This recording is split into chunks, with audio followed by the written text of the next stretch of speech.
Da nova joia mexicana que o Sporting esteve perto de contratar, aos detalhes contratuais que esperam Getson em Istambul, vais ficar a saber tudo no vídeo de hoje e muito mais informações. Deixa o teu like, junta-te à família e ativa as notificações.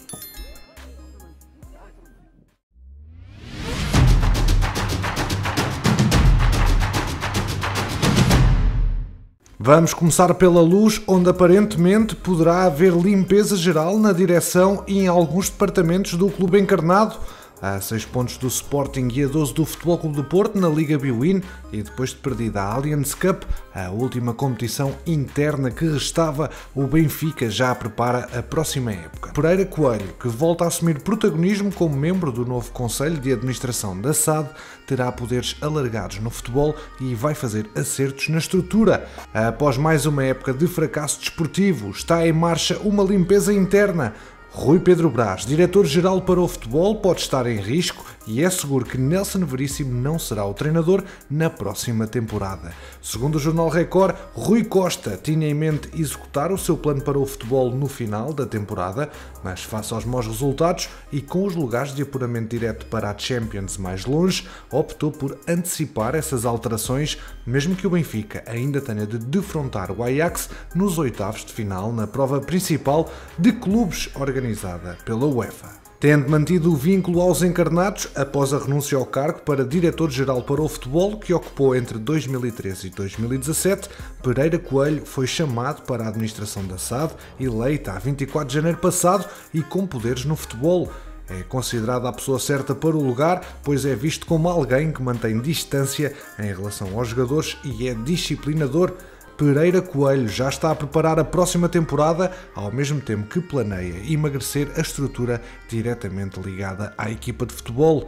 Sabe-se que a preparação está numa comissão restrita, composta por Rui Costa e pelos administradores Domingos Soares de Oliveira, Luís Mendes e Pereira Coelho, que ficarão responsáveis pelos dossiês relativos ao futebol, portanto, contratações, dispensas e renovações, mas também com os contactos institucionais com a Liga, FPF e a UEFA. Soares de Oliveira tem estado ausente por se encontrar de férias. Além disso, o administrador não disfarça alguma desmotivação por sentir algum distanciamento e falta de confiança por parte do presidente. Durante a campanha eleitoral, Rui Costa fez sempre questão de segurar o CEO dos encarnados quando confrontado com as assinaturas nos alegados contratos suspeitos na Operação Cartão Vermelho, ao contrário do que aconteceu com Miguel Moreira. Soares de Oliveira chegou a pedir admissão antes das eleições, tendo sido a decisão remetida para mais tarde, de forma a que a transição fosse pacífica, até porque tinha em mãos dossiês importantes relativos ao futebol. No entanto, acabaria por aceitar ficar. Rui Costa e Soares de Oliveira são os únicos que transitam da anterior administração. Campeões, o que acham desta revolução que vai haver interna no Benfica?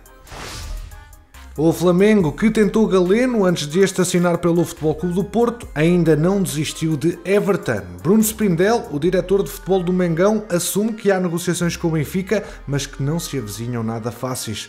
É uma contratação difícil. O Everton é um jogador que interessa ao Flamengo, mas o Benfica investiu mais de 20 milhões de euros na transferência, uma quantia totalmente fora da realidade atual do futebol brasileiro. Já tivemos conversas com o Benfica, mas eles ainda não mostraram uma vontade mais firme de negociar o jogador, não houve nenhuma sinalização por parte da direção e com o Everton, claro, só falaremos depois de chegar a um acordo com o Benfica, conforme é normal em qualquer negociação. Campeões, como afirmámos sempre aqui no MTL, Everton sublinha para ficar até ao final da época, isso é um facto. Agora, a sua continuação na Luz, isso depende do montante que chega aos cofres da Luz. Chiquinho está a caminho da Turquia depois de uma história bastante surpreendente atrás da sua negociação. Ora, os testes médicos detectaram um cancro num médico que ia ser contratado pelo seu clube turco. O jogador do Benfica, então, pode ser a segunda solução no mercado. Mas vamos à história. Jean-Pierre, o médio do Grêmio, foi emprestado ao Giresunspor, da Turquia, mas 4 dias depois de ter sido apresentado, foi-lhe detectado cancro nos testículos. Num live no Instagram, o jogador agradeceu mensagens de apoio e afirmou que foi apanhado de surpresa com o resultado apresentado nos exames para assinar contrato com o clube turco. diz que se encontra bem e que em breve estará de regresso, embora regresse ao Brasil para recuperar, rescindindo com o clube turco. O Giresunspor voltou ao mercado para substituir o médio brasileiro e o novo alvo pode ser o médio do Benfica, Chiquinho. O jogador foi dispensado do Braga e está na luz, embora não conte para Nelson Veríssimo. Um acordo por empréstimo poderá ser fechado nos próximos dias e Chiquinho vê com bons olhos a mudança para a Turquia. As negociações de Gedson com o Beşiktaş ainda não estavam confirmadas, mas agora já há registros oficiais sobre a movimentação. Ora, então o gigante de Istambul, da mesma forma que o Rizespor, anunciaram a chegada imediata do médio de 23 anos ao mesmo tempo, mas só que agora os moldes do negócio ficaram tirados a limpo. O acordo foi feito por 50% do passe do jogador, com o Benfica a receber 6 milhões de euros por metade que se deu ao Beşiktaş. Pelo emblema turco, Gedson assinou um contrato válido até 2026, com mais um ano de opção. Recorde-se que o box-to-box luso já brilhou em Istambul, com as cores do Galatasaray, então por empréstimo pelo Benfica. Fez um total de 63 jogos, registando 3 golos e 3 assistências.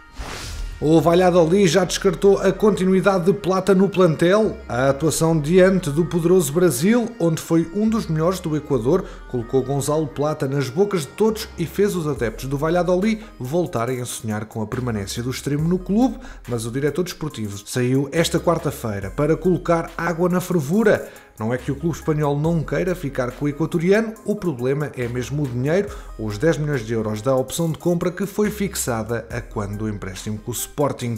O Gonçalo no outro dia fez um jogo muito bom pelo seu país diante do Brasil.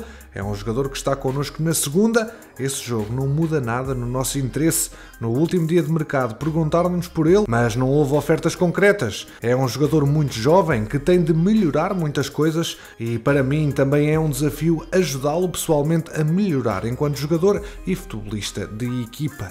Não faz sentido falar de opção de compra, pois apesar de a termos é muito difícil que se concretize. Tentei baixar o máximo possível para o caso de podermos exercê-la e depois vender, não teria nada de mal. O clube neste momento está numa situação que torna pouco agradável que se possa comprar um jogador por 10 milhões de euros e ficar com ele. Há que ser realistas, estamos num grande clube, oxalá que a situação de estarmos na segunda mude e o clube continue a crescer. É pouco provável que o nosso clube possa assumir uma operação deste calibre, é mesmo um exercício de honestidade, mas nunca se sabe. Portanto, dá para ver pelas palavras do diretor desportivo, Gonzalo Plata não irá continuar na segunda Liga Espanhola.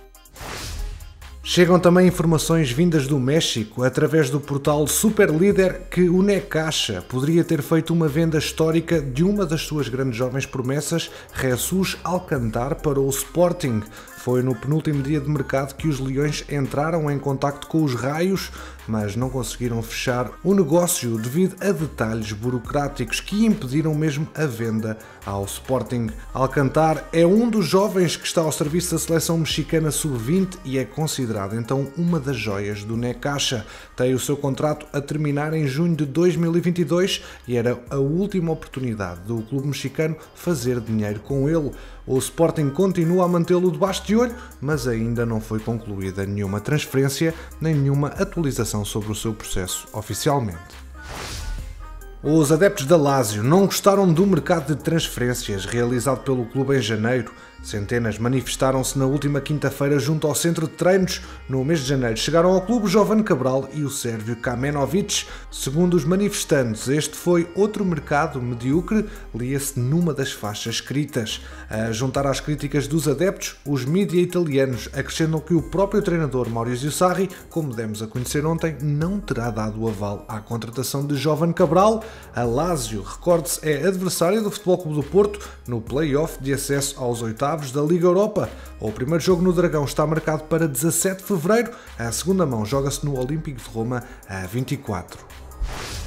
E agora vamos ao Minho, onde os últimos dias de mercado de inverno foram muito agitados nos escritórios da SAD do Sporting Clube de Braga. Além das movimentações em torno de Galeno, que acabou transferido para o Futebol Clube do Porto, o grande animador da janela de transferências foi mesmo Roger, que motivou a chegada de propostas concretas. todas elas rejeitadas liminarmente por António Salvador e também muitas abordagens. O Ajax dos Países Baixos esteve na linha da frente e no penúltimo dia de mercado enviou para o Minho uma proposta com números gordos para ficar com a perla de 16 anos, oferecendo 12 milhões de euros ao Braga, num negócio que à conta de objetivos podia bater nos 15. Salvador não pensou muito tempo e rejeitou logo a oferta, ao mesmo tempo que apontou para a cláusula de rescisão 40 milhões de euros. O grande movimento em torno de Roger confirmou que o jogador do Braga há muito que saiu do anonimato, apesar de estar apenas há 2 anos num clube de futebol, e entrou no radar de diversos emblemas europeus. Antes de o Ajax apresentar a tal proposta, o Leipzig da Alemanha quis saber o preço e as condições para contratar o extremo luso-guineense, mas face aos valores envolvidos, não avançou.